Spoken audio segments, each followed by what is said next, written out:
First year, second semester students, myself Srinivas, your pathophysiology lecturer. Today I would like to describe inflammatory bowel disease. Simply we can say IBS. So the name indicates there was the inflammation in the bowels.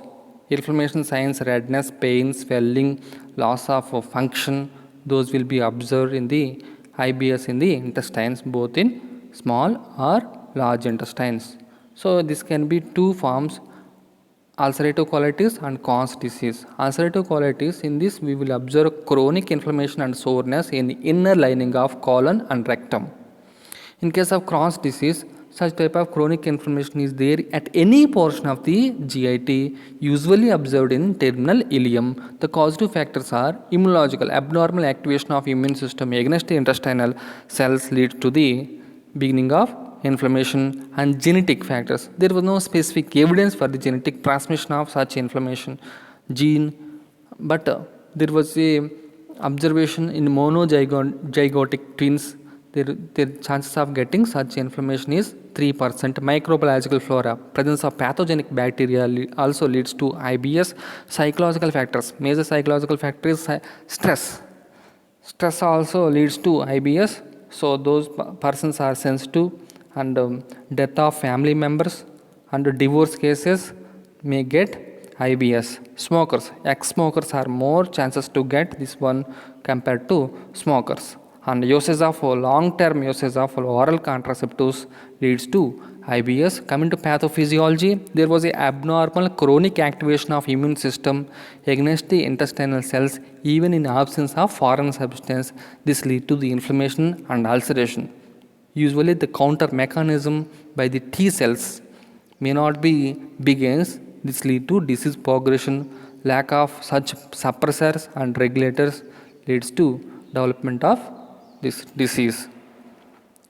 So coming to first one, Crohn's disease. So in this we are going to study gross changes and histological changes. In gross changes we will observe at a terminal ileum there was a lesions which are present in the segmental area, followed by the uninvolved skip area. This is normal area, this is lesion area.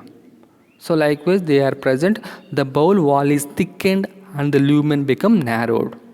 So this lumen become narrowed, this appear like a hose pipe. And serpineous ulcers are appears in the inner wall of intestine. The ulcer pattern is serpineous, that like a zigzag, which is associated with a deep fissures and swollen intervening surviving mucosal, giving Coblet stone appearance. So here we can see Coblet stone appearance because the swollen area which is followed by a deep fissure which appears like a Coblet stone appearance. So coming to histological changes, so here transmural chronic inflammatory cells infiltration will be observed. So here inflammatory cells will penetrate into this entire area of the intestinal walls, which is having a deep fissures into the bowels walls. So here we can see deep fissure and submucosal widening due to the edema. So here there was a widening will be observed due to mucosal edema.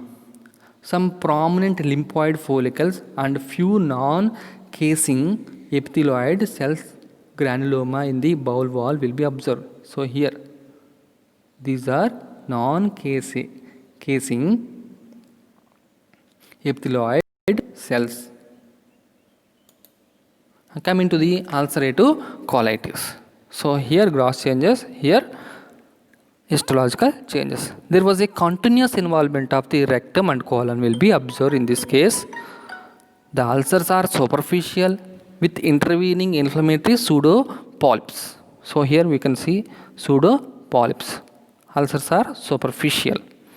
The lumen is narrow and the haustral folds are lost, giving the Graden house pipe like appearance. So usually if you observe the X-ray of intestine, there was a haustral folds, these folds.